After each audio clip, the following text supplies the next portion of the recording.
What is going on, everybody? Welcome back to another episode of the Coach Steve Show podcast. We are back from another short hiatus. Just busy coaching baseball, but welcome back. Hope everybody's doing good out there. We're slowly getting into spring. We've had March showers brings April flowers is what it's turned into. But welcome back, everybody. If you're watching the YouTube video, please hit the like button and the subscribe button. If you're listening to the podcast in audio form, please follow it, rate it, be a friend, tell a friend, all that good stuff. Leave it a 5-star review on Apple, and you can also review on Spotify now. So if you go do that for me, please, and thank you. And also, Coach Steve Show is now on Patreon. So make sure you go subscribe to that. There's going to be stuff posted there. So go check it out. Patreon.com, the Coach Steve Show podcast. Now on Patreon, different levels where you can be on different levels. You can be put in to get some merch. You could be put in on shout outs. You could, when I start getting guests, you could submit questions. You can be a part of it, call in, video call in, all that stuff. So go check out the Coach Steve Show on patreon.com. It will be a way to support the show, to help grow this. I greatly appreciate it. This podcast is brought to you by the Bibbs Media Network. If you go to Billy, I still believe it's BibbsSports.com, but it's the Media Network. Go check that out. And the podcast is also brought to you by Coach Stone Football and the Back to the Basics books and drills. If you go to CoachStoneFootball.com, check out his Back to the Basics drill manual series. We are all trying to get back to the basics of football, coaches. We just had a meeting today, and we are looking to get simple and back to the basics, and one way to do that is drills. So CoachStoneFootball.com and check out his Back to the Basics books, drill manuals. His very first book is over 500 pages. It is what you need if you're a football coach. So today we are going to talk about the Notre Dame Fighting Irish. The reason why we are going to bring up Notre Dame Fighting Irish is, one, we've talked about Marcus Freeman being hired as the new head coach, which is fantastic. Brian Kelly took the job at LSU. And the weird thing is, Brian Kelly takes the job at LSU and nobody really cared. Nobody's team really cared. No, they didn't really cheer for him. But what's weird is Brian Kelly goes to LSU, and then Marcus Freeman, his defensive coordinator, becomes the head coach. Now, the guy that was the head coach at LSU beforehand tried to hire Marcus Freeman as his defensive coordinator. Yes, Coach Ed Orgeron. Coach Ed Orgeron has been popping up all over the place after he was let go from LSU, and he was reported to make, I believe, $16 to $18 million. Not a bad gig. He's been on podcasts. I believe one of his sons now works for Miami, so he's been back on the U campus. He's been all over. He's been making rounds, talking to different people, going to different colleges and talking. A guy that just can't seem to stay away from college football, a guy that's coached football and been around football his entire life. Has a great story. Go read his book. It's a great story. He was seen at Notre Dame for their spring practices. So Brian Kelly leaves for LSU. Ed Orgeron is seen for Notre Dame. Now, before you think about it, it did happen. Swirls of rumors started to go around. Where is he going to coach at Notre Dame? What's he doing at Notre Dame? Because when he's at Miami, same thing. Is he going to come back to the U? Is he going to coach at the U? Coach Ed Orgeron is one of my favorite coaches. People have their opinions. People say that he didn't handle this LSU thing right at the end. Maybe there's some things off campus that he did. We all make mistakes. We all deserve other chances. And the thing is, though, he just won a championship a couple years ago. Goes through a lot. Maybe should still be coaching at LSU. He's a great coach. If he wanted a job, I'm sure he could get one. He had talked about maybe taking a year off, relaxing, because all he's done for years upon years, probably longer than I've been alive, all he's done is recruit and coach. He's coached in the NFL for, just a small stint, a year or two, but he's a college football coach. He can't seem to stay away, talks to people. So he will land a job as a head coach or a defensive coach or a defensive analyst or an assistant. So I wouldn't be surprised if he got that, but he was seen at Notre Dame. So the question has become, what kind of connections does he have at Notre Dame? He almost hired Marcus Freeman as defensive coordinator. So there's that. And I believe Marcus Freeman wanted to be as a special guest. They must have some type of friendship relationship with him or whoever is on the coaching staff. So to come in to try to motivate the guys, to try to talk to them and, this is cool. We get a national championship coach on campus. So Coach Ed Orgeron was on campus. A couple quotes came from it. One, he said he loved the intensity of Notre Dame. He loved the fire. He said early in the morning, he heard their offensive line coach getting after, and he loves the intensity. He loves fire. That's how he coaches. That's what he wants coaches to coach. But then he says something interesting about Notre Dame and says it's not if, it's when they win a national championship because of who is in the building and this coaching staff. So let's take a listen to what Coach Ed Orgeron had to say and talk about their national championship chances. What a tremendous university you have here. What a great coach and what a great coaching staff you have. Some of the best players in the country are right here in this group. I don't know when it's going to happen, but with this staff, this team, you're going to win it all. You're going to pick up the truth. All right, when it's going to happen, I don't know. I can't tell you that. How bad do you want it? You don't have to wait for it. Why somebody else needs to be better than you? I'll tell you what. Physicality, use it. There's other team spirit, use it. Okay? Good luck to you guys. Hey, I know you got a lot of things to do. Coach, thanks for letting me talk to this team. I am fired up. I can't wait to see you guys play. I'm going to be pulling for you guys. But remember this. It's your team. It's your brother. You fight for it. Thank you. Appreciate it. So, pretty nice things said from Coach Ed Orgeron about Notre Dame. Says that they have some of the best players in the country. Says that it's not a matter of when, it's if, not a matter of if, when they win a championship with the players they have there, with the coaching staff there, watching them at practice, saying he can't wait to see what they do. He loved coming to talk to them. So, a couple things taken from this, and the question mark becomes, can Notre Dame eventually win a championship? We're not necessarily talking about this year. We will. Could they win a championship this year? Could they win a national championship at all? So let's talk about Notre Dame this year. I love the hire of Marcus Freeman as their head coach. Did well with the defense. They had a little bumps because before Marcus Freeman came in from Cincinnati, from the outside looking at, Notre Dame played a base defense. They always just stayed in what they did. They kept everything in front. They could come up and tackle because, they had some big guys up front that could do their job. And they stayed base. And Marcus Freeman comes in and he adds a little more scheme to it, which was a little bumps in the road at the beginning, but then got the defense to play. But the biggest thing is, outside of X's and O's, is can the players, or do the players, want to play for a coach? And that's a huge thing, especially with transfer portals, recruiting. And you saw when they pulled for him to be hired. Now, some people wonder, well, why would you listen to 18, 19, 20, 21-year-olds who they want to hire? Well, a couple things. One, I understand certain things players don't have the right to say because they are in college. They, their work is their football, but they don't have this huge real world experience like some of us have, especially us now, especially me. I could say, well, I'm 31 years old, could have a little bit of say into that discussion. But at the same time, sports gets compared to real world, but sometimes we have to separate the sport and the real world. That's why sometimes in sports we have to separate politics from sports. Can't mix both. When we mix both, we get bad juju. We get a bad, when you're trying to make a cake, it's just not going to rise. If, when you start adding all this extra stuff, you add all this extra things. Football, the same thing.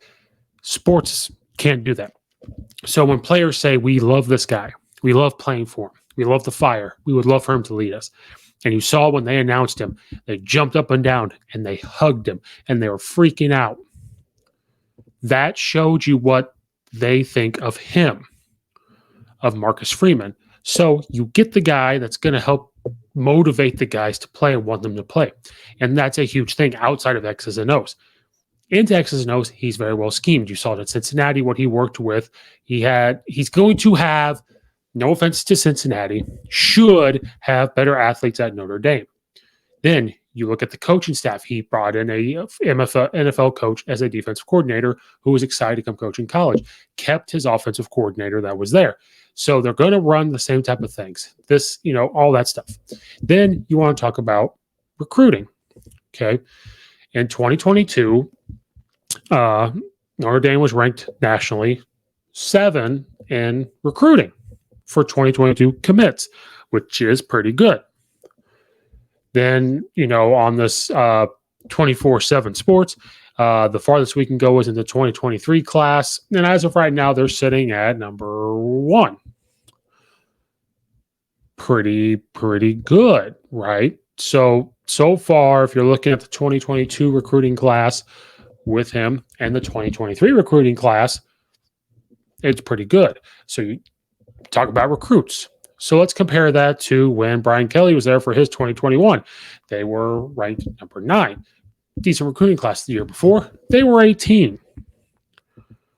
So if we're going to go back to 2019 even, they were 15 the year before that. In 2018, they were 10th. So far, Marcus Freeman starting off on the right foot in recruiting, which is huge, and it was shown. So is it possible for Notre Dame to win a championship? Notre Dame is a college name. It's a blue blood when we talk about college basketball. Notre Dame is a blue blood of college football. When you think of college, when you hear college football, there's a few teams that come to mind. Whether if you hate them or love them, you think of Notre Dame. And then as a relate, you think of Alabama. But I guarantee you even think about Miami. You even think about USC. You think about these other teams that win. Notre Dame was that team. Notre Dame is a blue blood. You think of Michigan when it comes to college football. But Notre Dame and Michigan have the same thing going on, where you have people associated with Notre Dame. It seems to be almost like a championship or bust type of mentality. Most fans, people involved with the college, think they are always champions. That's why on Notre Dame, you have the sign, play like a champion today. But Notre Dame has not won a championship since 1988. January 2nd, 1989 Fiesta Bowl, so the 1988 season, was the most recent national championship that they've won. Ever since then, they have played in a couple national championships. They have had good seasons. They have had below average seasons. They have not won a national championship since 1988. So I think Notre Dame fans sometimes need to take a step back and realize we want to strive to win a championship, but we have to understand there are other things out there now. Back then, it was Notre Dame. It was Michigan. There wasn't all these teams. Now you've got different teams like Alabama with Nick Saban and their Dabo Swinney in there. Somewhere along the way from 1988 to 2022, they have lost their way. The recruiting battles, scheduling. I think the independent starts to hurt them because you look at these other teams that win championships. They compete in conferences, but they're also able to schedule non-conference. Notre Dame is stuck on this idea that you have these rival games. You have these historical games that they played back in the day that they have to continue. So when you play teams like a Navy, when you go play these other small schools for years upon years because you're independent and you can schedule who you want. And Notre Dame even has a loophole. In these conferences, you have to play a conference championship. So while Notre Dame sits at home after a 12-week season, you have Big Tens, SECs, ACCs, Big 12s, Pac-12, other conferences go out and play a 13 game. And one of those teams that could probably be more qualified to make a playoff, more qualified to be in a championship from back in the day where we had computerized systems, they can sit back and watch. And when they beat up on each other, when the team gets knocked out because of this, they slide their way in, and they always seem to disappoint. Now, it's hard to justify because some of these championships they've been in recent years are going against Alabama and Nick Saban. And, if you're going to lose to somebody, you want to lose to Nick Saban and the Alabama Crimson Tide. But history since 1988 is not going to bode well for Notre Dame to win a championship. Ed Orgeron believes because of the coaches they have, the players they have there, you look at the recruiting class, there is a small case to be made that they could possibly maybe compete for the playoff and a championship. But I believe there's something about Notre Dame where they will lose a game. And since they are independent, their schedule is not always top tier, like when you're always competing in these good teams. The Big 12 is better now. ACC is subpar, but you've got the Big 10 that's got good teams. You've got the SEC that's good teams. And some of these teams that can pick who they play, and they just pick them, and they pick them years ahead of time because they're good. Notre Dame picks them because they played them in the 70s and 80s, and there's this rich history that they feel like they have to uphold, that they've played for a long time. So right now, looking at Notre Dame's coaching staff, who they have, the type of offense they will most likely run similar to what they have been. There will be some tweaks. Marcus Freeman will put what he wants into there, but do what his coaches want to do. And that is fine. But is it going to be enough to win a championship? Coach Reese, who is our offensive coordinator, who played at Notre Dame, who coaches quarterbacks where quarterbacks have played well, how is it going to go? So when we look at this year's Notre Dame schedule, they open things up at Ohio State. That is going to be a tough game. I do not like Ohio State. There's not really anything, anytime, hardly ever, that I will root for Ohio State at all. But that is a tough game to open up to, where Ohio State was on a roll last year after they figured it out. They were very close, and they were in contention of talks to be in the playoff, but so was Notre Dame. Then they go with Marshall. Marshall should be a win for them, but Marshall is not a bad football team. Then they play California. Cal should be able to win there. Then they play North Carolina, who has something to prove after this year. Then they play BYU, Stanford, UNLV, Syracuse, Clemson, Navy, Boston College, and USC. It's not a terrible schedule, but there's some teams on here where you go, why are they playing them? It's because of this rich history, because they think they owe the 80s something.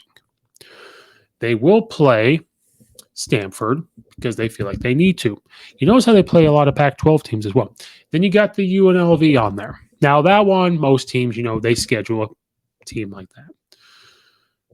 Then they feel like they need to play Navy because there's this rivalry, this history. Boston College the same way, USC the same way. As long as Notre Dame is independent and doesn't go to a conference, it will be tough for them to win a championship. It's just the way it is. Why is it that way? I don't know. The structure, the competition they play, maybe some consistency, because year in, year out, you're going to know, and you try to have that advantage. You could really gauge how the other coaches in your conference are recruiting and battle with them on recruiting. When you're playing a different schedule and these different teams, and you're looking ahead, but it's like, are you really going to compete with these schools for recruiting, though you might not play them the year after? There's something about being in a structured conference that helps these teams win these championships. And again, we're going to look at Notre Dame's history. Now, Brian Kelly was there for a long time. Notre Dame can't win games. They can win bowl games. But if you're Notre Dame and you live off this champion mentality, we have to have a championship. We have to have a championship. To me, I also think some of this would not be, it's not to their standard.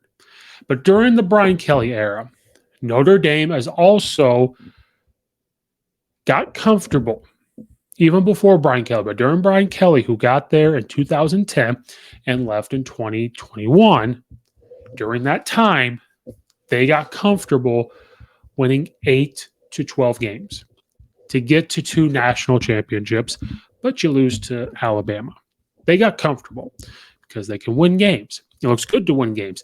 They got their big-time TV contract. That's a big reason why they won't leave independent, because they have their own contract with NBC, ABC, I believe. NBC. So we look at Brian Kelly because he was there the longest. From his very first year in 2010, we're going to read off Brian Kelly's records: 8-5, 8-5, 12-1, 9-4, 8-5, 10-3, 4-8, 10-3, 12-1, 11-2, 10-2, 11-1, and then they made the bowl game while he was gone, and Marcus Freeman now considered that on his record 0-1. In 2012, 2 years after Brian Kelly took over 2010, they got to the national championship 2012, and they lost. Lost the BCS national championship. Then, they make the playoffs a couple times, and they lose. Before Brian Kelly, Charlie Weiss got there in 2005. Now, remember, Charlie Weiss is his offensive guru. They had a quarterback named Brady Quinn during that time. Charlie Weiss, his very first years in 2005, he went 9-3, then 10-3, 3-9, 7-6, 6-6. So Brian Kelly, compared to Charlie Weiss, much better improved. Before Charlie Weiss, they had Tyrone Willingham, who went 10-3, 5-7, 6-5. Not very good. Then they had Bob Davie after the legendary Lou Holtz, who went 7-6, 9-3, 5-7, 9-3, 5-6. His very first year was in 1997. Then, of course, the legendary Lou Holtz, who was there in 1986, who went 5-6, 8-4, 12-0, 12-1, 9-3, 10-3, 10-1-1, 11-1, 6-5-1, 9-3, 8-3. Now, we talked about 1988. They went 12-0, won Fiesta Bowl, the national championship. We won't go much further because they do have a rich history of winning games. They have that standard. They have that in their brain where they have to win. At some point during this time, they've strived to try to win championships like most programs, but they become comfortable because they've got their money. They got facilities. They have the brand name where we're Notre Dame. Now, do some of us give Brian Kelly a hard enough time? Yes. I am not the biggest Brian Kelly fan, but he did bring wins to Notre Dame. He's not the coach to win you the national championship. Did they recruit well? We talked about some of the recruiting numbers. They were in the top 20s of recruiting classes. But that means you are still losing out some of these recruits from a ranking standpoint to these other programs who are probably winning national titles, who are probably getting farther. Notre Dame is on the cusp of winning national titles, but they lose one or two regular season games and they're out because that independence hurts them. They get to the national championship game and then get beat by 40 due to recruiting and due to coaching. Marcus Freeman might be able to be that coach to get that over. The question is, and so far proven it, is getting the recruits. But why will Notre Dame possibly not win a championship probably this year? And who knows how long it will take. Notre Dame has proven they can give Marcus Freeman time because they gave Brian Kelly a very long time. They will give him time to try to build it up, which is what you want. But until they join a conference, until something changes in their schedule, I do not foresee them winning a championship. Will they compete? Will they win 11 to 12 games? Yes, they will. But if Alabama keeps up on their trajectory, if Clemson bounces back, if USC now becomes a big-time powerhouse with Lincoln Riley, if Florida can turn it around, if, I hate to say this, Ohio State turns back the dial a little bit, and they start to come back.